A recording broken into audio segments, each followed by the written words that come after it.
D'un festival à l'autre, l'équipe de Vue d'ici a fait une cure de jouvence aujourd'hui à Torp. La commune du Doubs accueille le Festi-Jeunes, un festival itinérant destiné forcément aux jeunes. Florence Sicolella.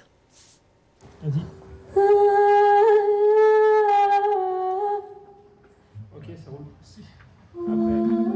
La jeunesse est dans la place aujourd'hui à Torp pour le Festi-Jeunes 4e édition, un festival de musique, d'information et d'animation en tout genre. Nous allons voir comment les générations cohabitent dans ce village. Mais avant ça, vous connaissez la chanson Carte postale. C'est sur la rive droite du Doubs, en aval de Besançon, que s'épanouit le village de Torp. Il s'étend depuis des décennies de lotissement en lotissement atteignant près de 1000 habitants. Voilà pour le présent. Pour le poids de l'histoire, il faut regarder là-haut, vers le château, remodelé depuis le XIIIe siècle et toujours habité. Au cœur du village s'épanouit le traditionnel triptyque église, mairie et lavoir, original du reste. La commune ne manque pas de commerce non plus. Sa tranquillité perturbée une fois par an début novembre par la course de la grappille qui réunit des maternelles aux plus anciens. Et puis, il y a la renommée du club de tir à l'arc à travers ses enfants Jocelyn de Grandis, Dimitri Varchon et Jean-Charles Valadon, des jeunes de Torp restés fidèles à leur village d'origine.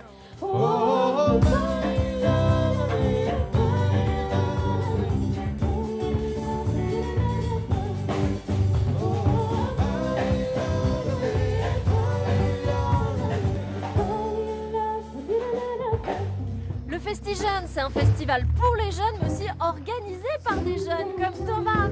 Alors Thomas, quel est ton rôle? Moi, je m'occupe de la partie technique et de la partie des concerts. Puis t'as appelé du renfort. Oui, il faut bien du renfort des fois. Oui, il y a toujours besoin, ouais. Donc vous êtes le papa de Thomas. Je suis pas le papa de Thomas, oui. Exactement. Toi, quand on vous a dit un festival pour jeunes, ça vous a pas fait peur? Ah bah non, jamais, non, il faut les aider ces jeunes-là, ils ont besoin, on est là pour ça.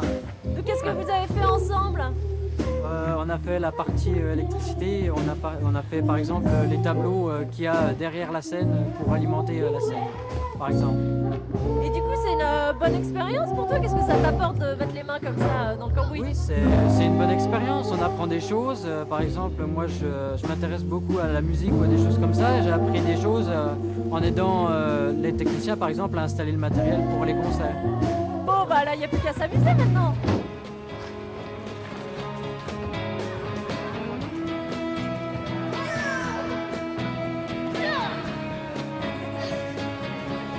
Qu'est-ce que vous faites, vous? Alors, qu'est-ce qu'on fait? On fait des tatouages. Ah, Florian, on arrive à vous voler 5 minutes. On essaye.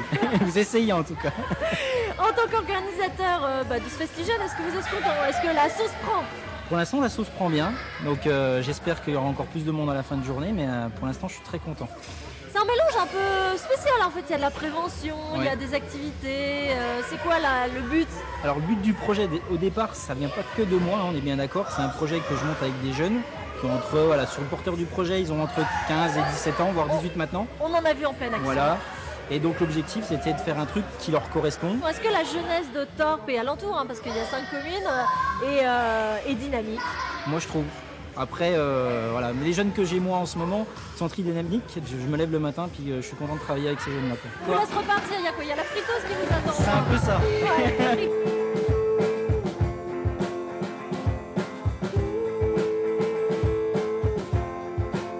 On reste dans le rock mais traduit dans la pierre avec la séquence archive. Le portrait du sculpteur de Torp, Rémi Pointurier, c'était en 1997.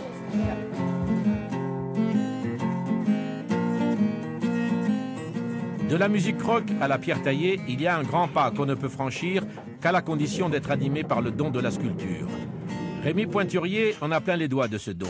Le geste sûr, il parvient à faire jaillir de la pierre brute des bustes qui feraient pâlir d'envie le plus académique des sculpteurs. Le fait de ne pas avoir suivi d'école d'art me permet justement, plutôt que de sculpter Beethoven ou Mozart, me permet de sculpter Elvis Presley ou Johnny Hallyday. Mais ceci dit, je pense qu'une des prérogatives du sculpteur de tout temps, ça a été de sculpter, entre autres, les hommes célèbres de son époque. Et nous avons retrouvé Rémi 17 ans après. Bonjour Rémi, est-ce que vous êtes toujours sculpteur? Je suis toujours sculpteur, oui. Est-ce qu'il fait bon être artiste à Torp? Il fait très bon être artiste à Torp. De toute façon, Torp, c'est mon village. Je suis né là. J'y travaille pas beaucoup. Je fais pas beaucoup d'expos à Torp. C'est pas vraiment ce que je fais aussi, mais On va le savoir on va le savoir maintenant. Ça vous parle, vous, en Ah tant oui, que ça rocker, cette musique Évidemment, bien entendu. J'étais très surpris tout à l'heure d'entendre Led Zeppelin, d'entendre Red Hot Chili Peppers, d'entendre bon, le téléphone évidemment, c'est un peu plus récent, mais je ne pensais pas que cette génération-là était intéressée par ces musiques-là. Ils sont surprenants, ces jeunes. Ils sont très surprenants. Le Festijeune.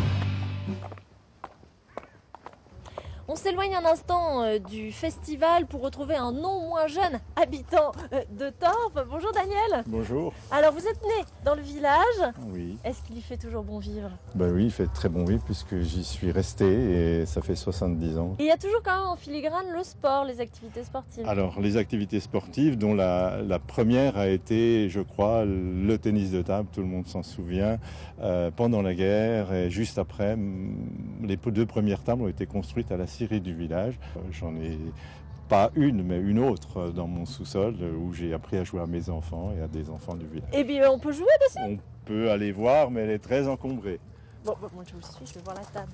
Bon, ben voilà la table de ping-pong. Ah oui, vous êtes plus que passionné par les puzzles, il y en a partout en fait. Oui, vraiment, c'est quelque chose qui m'est tombé dessus, mais pas quand j'étais petit. C'est ma femme qui m'a acheté mon premier puzzle, un 500 pièces. Et un petit tutu. Oh. Et vous en avez un coup ou pas? Ici, donc, vous avez sous les yeux un 3000 pièces qui est en chantier. Alors, vous avez l'air d'avoir une technique particulière quand même. Oui. Souvent, les gens pensent qu'on sélectionne par couleur, mais quand il y a trop de pièces, c'est peut-être difficile, surtout s'il n'y a pas de dominante. Donc, je les range par forme. Vous voyez une certaine forme ici. Ça, c'en est une autre. Est-ce que vous prenez des stagiaires? Puzzle. Parce que moi, je viendrais bien faire un tour, tôt ou tard. Ma technique n'est pas quand même encore très avancée. On peut.